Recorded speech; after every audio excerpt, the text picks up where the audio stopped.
Buenas tardes chicos, ¿qué tal? Hoy vamos a ver la nueva clase de gramática, el sujeto. ¿Qué es el sujeto? Es la persona, el animal o cosa de quien estamos hablando en la oración. Es aquella persona que hace la acción, que ejecuta la acción. Bien. ¿Cómo vamos a reconocer nosotros al sujeto? Existen tres formas de reconocer el sujeto. Primero, realizando la pregunta ¿qué? En el caso de cosas, ¿quiénes y quién? En el caso de personas. Y esa pregunta se la vamos a hacer al verbo principal. Veamos el ejemplo. El último puente inca está en el Perú. ¿Qué está en el Perú? El último puente inca. Todo esto es nuestro sujeto. Otro punto que debemos tener en cuenta para reconocer es que el sujeto nunca va a empezar con preposición. Es decir, el sujeto puede estar al inicio, puede estar en el centro, puede estar al final. Bien, no quiere decir que si una oración, que en una oración siempre va a iniciar con sujeto. No, este puede variar. Bien. Ejemplo, en la avenida se cayó la combi. ¿Qué se cayó en la avenida? La combi. Mi sujeto en este caso está al final.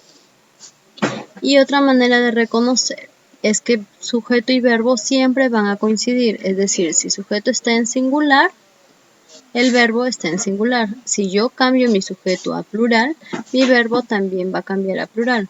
En la avenida se cayeron las combis. ¿Se fijan cómo cambia? Se cayeron las combis. Se cayó la combi. El último puente está. Los puentes, cambio los últimos puentes están. Cambia todo. Cambia sujeto, cambia verbo. ¿Sí? Así de esa manera vamos a identificar si lo que nosotros señalamos como sujeto está bien o no. Clases de sujeto. Existen 6 clases de sujeto. Bien. Expreso. ¿Cuál es el expreso? Es el que está presente en la oración, es decir, yo lo puedo señalar, yo lo puedo observar. Ejemplo, los pobladores trenzan el puente. ¿Quiénes trenzan el puente? Los pobladores. El sujeto está presente. Aquí yo lo veo, yo lo observo, puedo señalarlo. ¿Qué pasa en el sujeto tácito? En el sujeto tácito, el sujeto no está presente, pero se sobreentiende que puede cumplir la función del sujeto cualquier pronombre. Por ejemplo, tenemos la oración, ayuda a construir este puente desde tiempos inmemorables. ¿Quién ayuda a construir este puente desde tiempos inmemorables? Puede ser él o ella.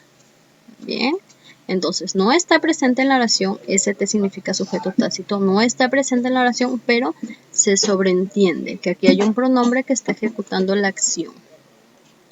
Simple. Simple es aquel sujeto que está formado por un solo núcleo. Nosotros sabemos que todo sujeto tiene núcleo, que es la palabra principal dentro del sujeto.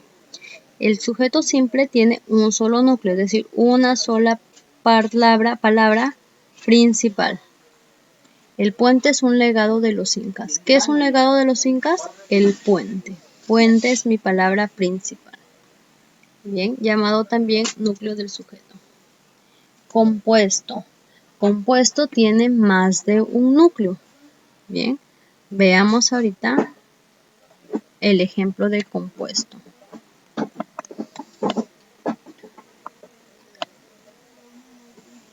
Hombres y mujeres participan en el pago a la tierra. ¿Quiénes participan en el pago a la tierra? Hombres y mujeres. 2 núcleos.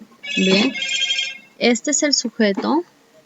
Vamos a subrayarlo aquí, vamos a identificarlo.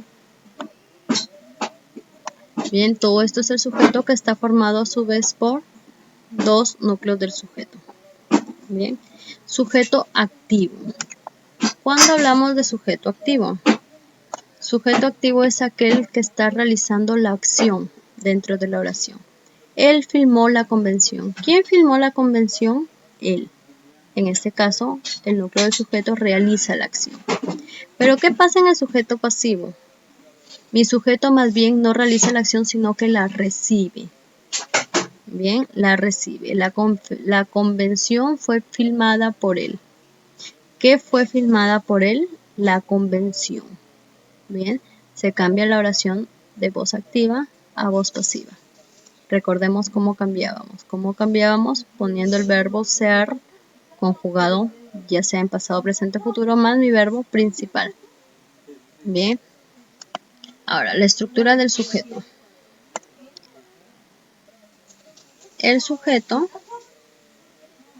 va a estar formado por núcleo, que ya sabemos que es la palabra más importante dentro de la oración. Bien, el núcleo puede ser, recordemos, un sustantivo, puede ser un pronombre o puede ser una palabra sustantivada, como por ejemplo, lo cortés no quita lo valiente. ¿Qué no quita lo valiente? Lo cortés. Cortés en este caso, a pesar de ser un adjetivo, está cumpliendo función de núcleo del sujeto porque está sustantivado. O de repente en el ejemplo, fumar es dañino para la salud. ¿Qué es dañino para la salud? Fumar. A pesar de ser un verbo en infinitivo, está cumpliendo función de núcleo. ¿Por qué? Porque está siendo sustantivado. Bien. Sebastián explica su proyecto contra el racismo. ¿Quién explica su proyecto contra el racismo? Sebastián. Sebastián es mi sujeto. Bien. Y a su vez, Sebastián cumple la función del núcleo del sujeto por ser la palabra más importante dentro de la oración. Bien. Modificadores. El modificador directo. ¿Quién es el modificador directo o quiénes cumplen función de modificador directo? Aquellos que acompañan al núcleo del sujeto.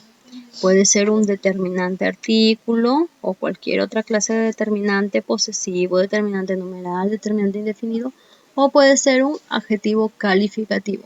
Recordemos también que los colores están incluidos dentro de adjetivos calificativos. Bien. La diversidad peruana es nuestra riqueza. ¿Qué es nuestra riqueza? La diversidad peruana. Esto es el sujeto, tal y como está señalado. ¿Cuál es la palabra principal de quien nos están hablando? De diversidad. Núcleo del sujeto. Ahora, ¿qué palabras la acompañan? La, que es un determinante artículo y por lo tanto cumple función de modificador directo, y peruana, que es un adjetivo calificativo y también cumple función de modificador directo. Y por último, penúltimo, tenemos modificador indirecto. Es más sencillo de reconocer. ¿Por qué? Porque se va a unir siempre al núcleo del sujeto a través de una preposición. Recordemos las preposiciones a, ante, con, contra, de, desde, en, en, entre, por, para. Bien, todas esas son preposiciones. Entonces, esas preposiciones o enlaces van a estar unidos al núcleo del sujeto. Bien. Millones de peruanos rechazan el racismo. ¿Quiénes rechazan el racismo? Millones de peruanos. Millones es la parte principal del núcleo del sujeto y de peruanos modificador indirecto porque está unido a nuestro núcleo a través de una preposición. Y por último tenemos la aposición. La aposición que puede ser explicativa, como está en este ejemplo, que va siempre entre comas después del núcleo del sujeto, o puede ser especificativa. Recordemos cuál es la especificativa, aquella en la que el núcleo del sujeto posee un nombre. Tiene un nombre, me dan nombre exacto de quien me están hablando. Por ejemplo, Supermercados Totus cerrará este fin de semana. Supermercados será mi núcleo del sujeto. Totus es el nombre del supermercado, por lo tanto es también una aposición especificativa. Bien, la clase está muy sencilla, muy fácil. Cualquier duda o pregunta la hacen llegar en mi respectivo horario de atención. Bien, chicos, nos vemos, cuídense mucho.